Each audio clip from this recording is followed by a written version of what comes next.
Sydney, I heard all about it. You guys were able to buy yourselves a house? What kind of house is it? Where did you guys end up buying it at? Where's the house located? Are you guys close to any bus stops or subway stations? Hello, Mary. We were planning to start telling everyone about the new house after we got moved in and comfortable. But it seems like you heard about us from someone else first? So, when did you guys move in? We are still working on the paperwork, so it'll be a bit until we are completely moved in. We'll be going to the place with the moving truck once those papers are all taken care of. When will that be? Around the beginning of next month, we think. The beginning of next month? And how many rooms are in the place? Do you mind asking your brother about all of that? He won't ever tell me anything about your new house. He's always been such a selfish little boy. Well, if he's not willing to tell you anything, then what makes you think that I will? I'm sorry, but until he begins to talk more about the house, I'm going to refrain from answering you. Huh? Hold on a second. What the heck? And who do you think you are? I'm the one asking you a question here. And that means when you get asked a question by me, you answer it. I really feel bad having to say this to you, but neither Kai or I want to tell you very much detail about our new house we just bought. So please, leave us be for the time being. Why should I? What about me asking about my younger brother's house is so wrong here?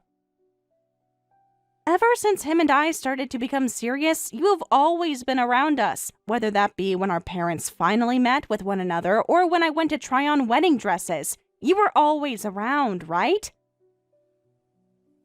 Then you would always talk over us whenever we were discussing things, like this is your relationship and not ours. I'm sorry, but we didn't start dating and get married just so that we could be bossed around by you, alright?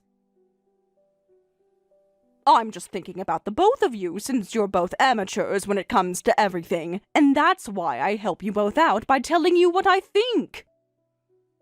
Yet for some reason, neither of you ever listen to me and just do things the way you both like to. Had you both actually took what I was saying seriously, your guys' wedding would have been so much better. Then please, when you decide to find a man of your own and get married, put those ideas of yours to good use and have a wonderful wedding. You don't have to tell me that. By the way, when it came to our honeymoon, you tried to come along with us as well, right? That was just the place I had always been wanting to go, so I thought it would be the perfect time to tag along with you both. That's why I said I'd be coming along.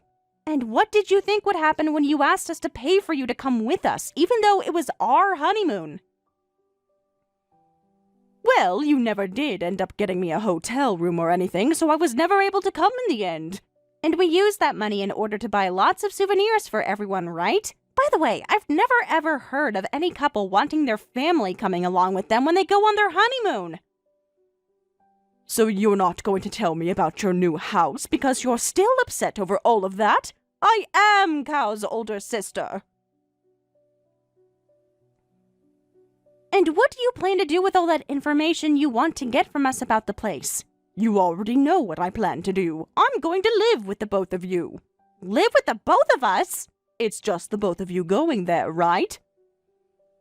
And even if you guys have kids, all you're going to need is 2 bedrooms. So I'm going to assume there are 2 or 3 rooms in that house, as well as a kitchen and dining room. Also a living room and bathroom, right? As long as there is all of that there, that should be perfect for the 3 of us to live together. I can stay there as long as you guys don't have any kids yet, if there's only 2 bedrooms, right? You did say the place is a house, right? Which means there has to be plenty of room in that place. So I'm expecting an empty room that you both won't be using yet. And what you're thinking is that you can just come crashing into our new house and live in that room? Don't be so rude. I'm not going to come crashing into your house. I'm just being kind by allowing you both the privilege of having me live with you. Having a lot of people in the house is a lot more exciting, right? I have been wanting a brand new house for so long now. Well, this is going to be Cal's and my house, so no thank you. I'm sure you guys just bought that house because you won the lottery, right? So don't be such stingy jerks when you have all that money now. How come you know about that? Well, why else would you be buying such a lovely house? I'm looking forward to it. If you guys are planning on moving in at the beginning of next month, expect me to be there the month after that. I'll start preparing myself for the move over there. I never said that you could come and live with us. What's wrong with the older sister coming to live with her little brother? And by having me around in the future when you guys have kids, you can use me to take care of them. When you guys are buying furniture for the place, please let me know. I'll be kind by coordinating what all you guys are allowed to buy. I don't trust whatever sense the two of you have. I already had to witness your guys' awful wedding before. No, thank you. No, I don't take shit. I got no love for the fakeness. If you wanna play tough and wanna hate this, I'll always show up. I don't ever slow up. Cal, I got another 15 calls today from your sister today. She also sent me a bunch of texts talking about how she wants to coordinate what furniture we buy for the house. She's even sent me pictures of what she wants. I feel that no matter what I say to her, she's not going to listen. I'm sorry, Sydney. I feel really bad about how much of a pain my sister is. She's been trying to get a hold of me by call and text so much that I just went and muted all her notifications. She's still family to me, so I can't block her or anything.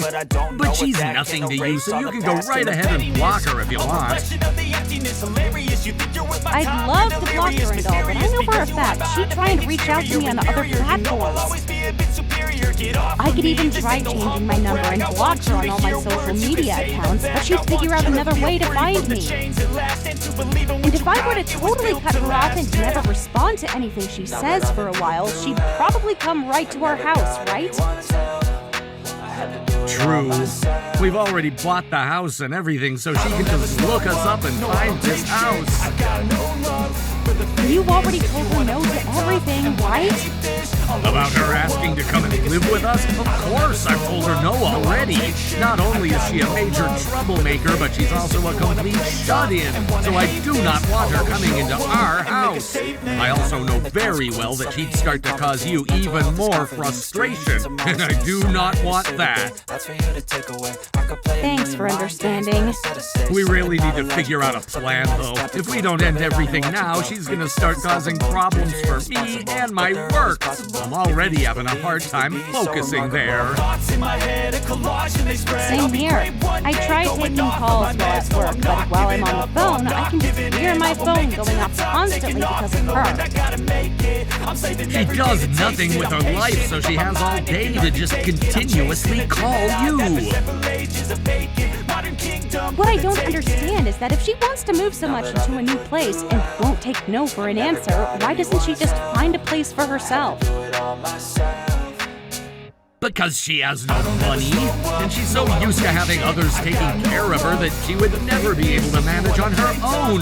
She'd probably starve if she was kicked out of my parents' house. This is the whole reason why I told my parents to kick her out of their house as soon as possible, so all of that could be avoided.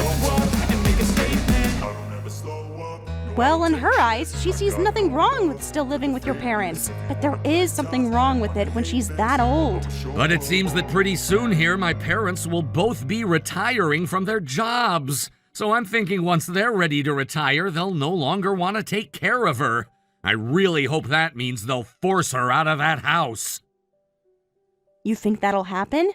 That's most likely why she's trying to move in with us now, right? She knows it's coming. She also knows about how you and I are working and make some decent money.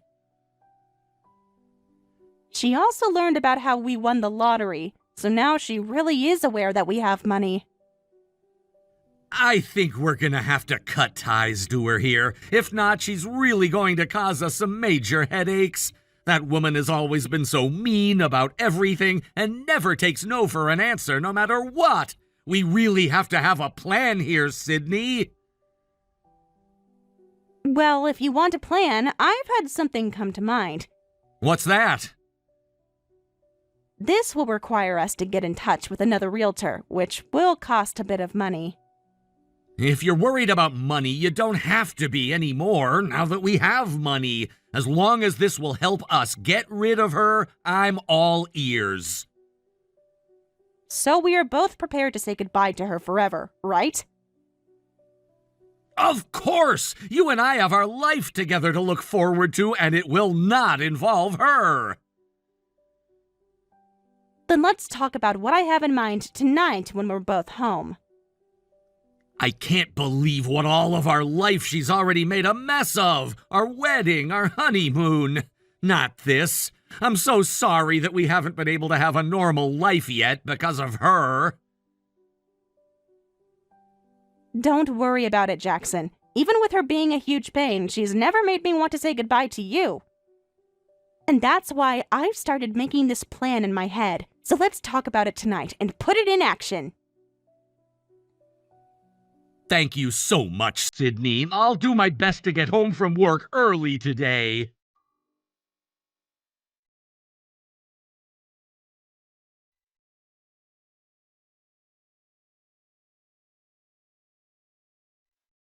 The movers are heading over to your place right now, so make sure you're there to let them in. I don't have the key to your place yet, so you'll have to open the door. What are you talking about, Mary? Playing dumb, I see. I've already spoken to both you and Cal about how I'd be moving in with you guys, right? You guys moved into that house at the beginning of last month as well, right? Hold on a second. We never even told you about where the house we bought was, right? All I had to do was look the both of you up and found the house. You already know about how I'm on my computer all the time, right? I've been using computers for years and years now, and know how to get any information I need on one. So, all I did was ask someone who knew how to find people where you both moved to, and after they told me how to look for you guys on my computer, I did just that and boom! I get that you can do that, but how? We made sure not to even post anything about our address and make sure the realty agency didn't upload anything. I was able to take a look at one of your private Instagram accounts. And on there's a picture of you on your day off going out to eat, right? You've actually uploaded 2 pictures like that on your account now since you moved. One is a picture of just you, and the other is of you and Cal. And how did you find our address with those pictures? The place you guys went to eat then was nowhere close to where you both lived before, right? Which means if you guys were going out to eat at that restaurant on your day off, and it was in walking distance, you both are living in that area. In other words, I just had to look up newly built houses in that area to find out where you guys most likely moved into. Then I went and took a trip out there myself to confirm which new house you were moved into, and there I saw your guys' car parked out front. You did all of that? I was also able to go past the restaurant from your photos, and that place was really close to your new house indeed.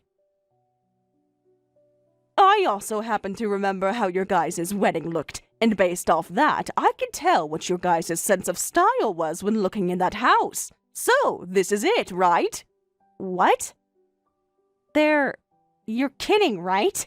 I should become a detective or something. Anyway, I know where the both of you are living now, and that means I can be moved in there by the end of today. Hold on 1 second, Sydney. If you move out there, the only person who's going to be in any trouble is you. Now, why would I be in any trouble? I'm going to start heading there as well now, so I'll see you really soon. We aren't at that house, though. Huh? Are you both out shopping right now or something? Head back home right now and leave the door open for us. You can do that, right? That's not at all it. Mary, look at your phone.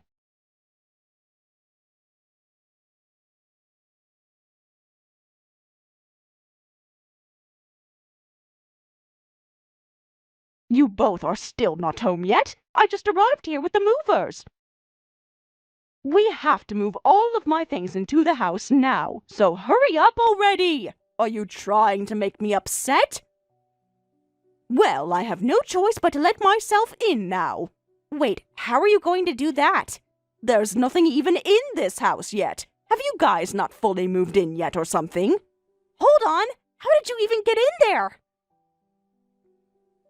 I broke in through the window. I told you that the movers are here and are pulling the truck in. I can't keep them all waiting, so I had to find a way inside. And let me just say this now. You both are going to have to buy yourselves a new window. I told you I'd be moving in today and said that you needed to be home in order to unlock the door. So this is all your fault. You just broke into a house. I didn't break into just any house, though. This is your guys' house, and since my brother is the one who bought it, that makes it also mine. This house is mine. We are living in a condo, though. What? A condo? What are you talking about? You both bought a brand new house, right? We went and bought a newly built condo. You're lying. You told me before that you guys bought a house. That's when you and I first talked about it, right? And at the time we were doing all the paperwork and everything for a new house. We had even paid quite a bit of money already then. Look. You guys won the lottery and you both wanted a brand new house, right? And we did at the time. So we bought a brand new house, but we decided later that we weren't going to live in it. We wanted it in order to sell. In order to sell? The place was already being built at the time we talked with the realtor about it, and by the time it was finished, we decided to buy it. But it wasn't really to our liking in the end, and so we decided we'd renovate it a little and sell it. So you guys didn't make that place the way you wanted? Even though you both won the lottery? Yes, we won the lottery, but it was only for a couple 100,000, not millions or billions. Just a couple hundred? That's why we couldn't afford to have a house built to our liking and settled with that place. But when it was finished, we decided to go for a condo instead. You have to be lying. What does this make of the house then? We are living in a condo now, so that place is not our house where we plan to live or anything. It's not even like we really own it anymore either now, since we finished the paperwork for selling it back to our realtor. If that was the case, why didn't you tell me a lot sooner? I've already started to have my stuff moved into here. You can get mad all you want about this. But the one who decided to take matters into her own hands and force herself to come looking for us was you. And you were the one that chose to break into a house that isn't even ours. We are living in a condo in a completely different town right now as well. You're not even in this town? Because of you wanting to live with us so badly and constantly calling my phone and Cal's phone nonstop, we had to think of what to do about you. We gave up on that house because it wasn't worth the trouble and asked a new realtor to find us a condo. But you guys already paid for this place, right? You're just going to let it go to waste now? We didn't even think we'd be winning the lottery, so it doesn't feel like a waste to us. And we did sell the place back to the realty agency, so we got around the same amount of money we spent on it from them. Of course, we were still out a couple of thousand in the end, but we like to think of that as the price of cutting ties to you. So with that in mind, this was a great deal for us. I think in total we lost $5,000. You're cutting ties to me? Since this is a great chance for us right now, we're saying goodbye to you forever. You're kidding me. As a side note, that picture you sent to me of that house, that's not even the house we wanted at the start. We have no idea whose house that is, actually. Where even are you right now, Mary? What? Wait, what did you say? What do you mean you don't know? This house is really close to that restaurant the both of you had been going to. Actually, Cal and I were both afraid of how much of a stalker you'd become. And in order to hide ourselves from you to the point you'd never be able to find our real house, we both went to a completely different town for a bit to have lunch and such. A completely different town?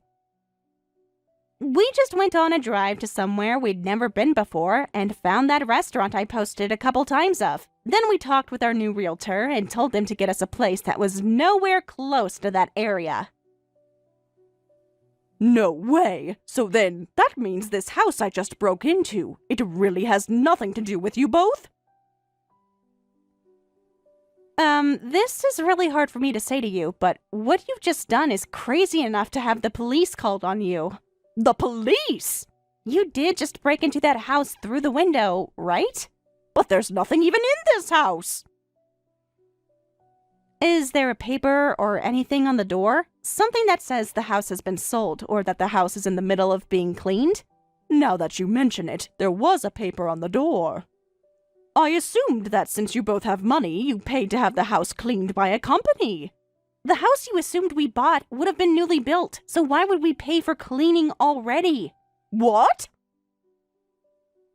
I'm thinking that the house isn't as new as you think, and that a new family is just preparing to move in, or the owner is preparing to sell it. Wait, what am I going to do here? I've already had a majority of my things moved inside. Come here right now. Bring a truck or something and help me get out of here. Not happening. Why can't you do that for me? I already told you why. Not only is that place very far away from our condo, but both Cal and I are cutting ties to you now. We really don't have anything to do with you anymore, even if you're about to be in major trouble with the law. Then tell me where your condo is right now. I'll get my own truck and bring all my things there myself. I don't think you're quite getting what I mean by cutting ties to you. I get that your place isn't as big as a house, but I need to go there. Actually, this place is quite big and around the same size as your average townhouse would be. We had been looking for a place like this for a while as we looked at houses, so when the realtor showed it to us, we jumped. It actually has more square footage than the house we wanted at first, making this place even better when thinking of future children. It's also way outside the area you're at currently, so we don't have to worry about you coming here. I'm actually very thankful for what you've done, because had you not gone completely crazy, we would have never came across a condo like this. Thank you very much, Mary. If you're so thankful for what I've done, then help me get out of this mess right now! If the owner of this house came here right now, I'd be in huge trouble with everyone. All of my things are here as well now, so I can't just run away!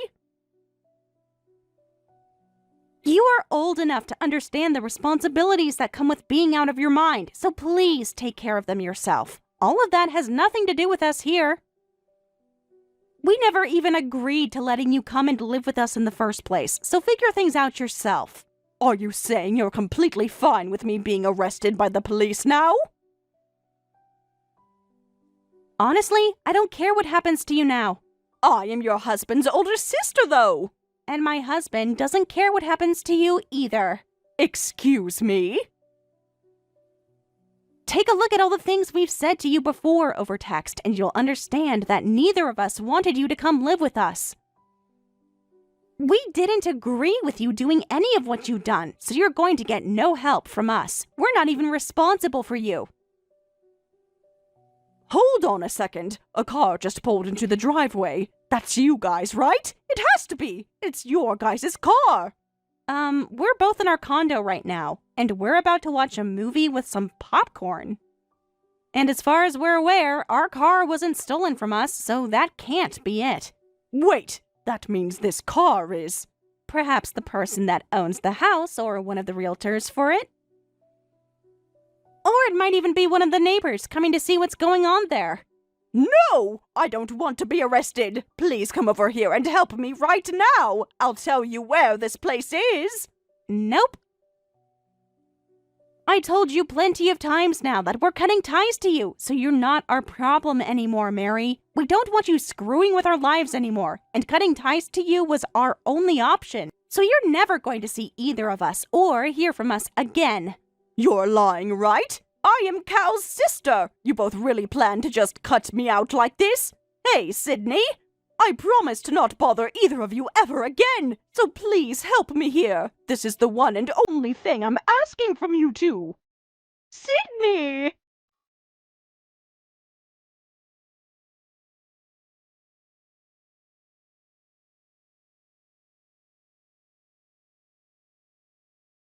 After everything that had happened, the drama, the betrayal, the endless manipulation, I finally went ahead and put the nail in Mary's coffin, so to speak, by blocking her on both my phone and laptop. There was nothing left to say, no reason to keep any window open, literally or metaphorically, for her to crawl back through. I was done, and this was my final act of cutting ties. It was a quiet but deeply satisfying moment. Just a few taps and clicks, and then silence. Peace. Cal, thankfully, was completely on the same page. He didn't hesitate. He went ahead and blocked her too. Everywhere. It was a mutual and very much overdue cleansing, one we both needed. Since we cut her off entirely, we haven't had a single issue arise. Not a message, not a whisper, not even a secondhand rumor that she tried to contact us. It was as if she's disappeared from our world the second we erased her from our devices. Of course, the universe has a way of keeping people like her in check. We eventually started hearing bits and pieces from Cal's family about what happened to her after everything fell apart. Apparently, Mary got herself into some serious legal trouble shortly after we blocked her. It all started when she tried to sneak back into the house that wasn't hers anymore, the one she had no claim to and no permission to be near. She had apparently tried to retrieve something she believed was still hers, and when the police were called, things escalated quickly. She was taken to the local police station that day. The official charge? Breaking and entering, and it wasn't a minor case either. A formal report was filed, and a court hearing was scheduled. From what we were told, the evidence was clear. She had broken a window to get in, fully aware that the house didn't belong to her, and she had no legal access or key. The owner pressed charges immediately, and rightfully so. She had overstepped every boundary, and now, for the first time, the law was stepping in to hold her accountable. At the hearing, it was decided that Mary would have to pay 10 times the cost of fixing the window she had shattered. That alone was a financial burden she wasn't ready for, but it didn't stop there. The court ruled that her crime, breaking and entering, would stay on her permanent record, forever. No sealing, no expungement. She would carry that label with her for the rest of her life. And it would follow her every time she applied for a job, tried to move into a new place, or attempted to start over. It was a mark of shame she had earned through sheer carelessness. After the verdict, she did what many do when they hit rock bottom. She tried to run home. She went to her parents, expecting them to give her shelter, food, and sympathy. But to her surprise, and honestly to my satisfaction, her parents had had enough. Her mother and father both told her she couldn't move back in. And neither would the rest of the extended family. The bridges she had burned over the years had finally turned to ash, and now there was nowhere left for her to go. With no support system left, Mary ended up renting a tiny rundown apartment near the outskirts of town. She couldn't afford much, especially not with the legal fees and restitution payments hanging over her head. To survive, she took the only job she could get, a cashier position at the local gas station. Long hours, minimum wage, no benefits. It was a far cry from the entitled lifestyle she had once tried to leech off others for. And from what we hear, she's struggling. Every paycheck gets split between rent, basic necessities, and payments toward the damages she owes the homeowner. It'll take her a long time, years maybe, before she finishes paying off what she owes. Until then, she lives in a kind of financial and emotional prison, one that she built for herself. There's a part of me that finds a strange sense of justice in it all. Mary had always been the type of person who believed she was smarter than everyone else, above responsibility, and owed something by the world. She played the victim whenever it suited her, manipulated those closest to her to get what she wanted, and avoided real work or growth at every turn. She was, as harsh as it sounds, a shut-in who lived in a bubble of entitlement. So now, watching her being forced to exist in the real world for the first time is, in a twisted way, satisfying. She's learning, finally, what it's like to pay for your mistakes, what it's like to be alone, to struggle, and to be forced to grow up. She's being held accountable in a way no one ever held her before. And the thing is, I don't hate her. Not really. What I feel now is closer to indifference, with maybe a sliver of pity buried somewhere beneath it, but not enough to make me want to help, or reconnect, or even acknowledge her beyond hearing updates from someone else. I've moved on. Cal has moved on. Our lives are healthier, calmer, and better without her in them. Her story, though unfortunate, is one of her own making. The consequences she now faces weren't forced upon her. They were chosen, slowly, over years of bad decisions, selfish behavior, and refusal to change. And this isn't about being cruel. It's about truth. Some people can't grow unless they're finally faced with something they can't run from. Maybe this is her turning point. Maybe not. That's not my concern anymore.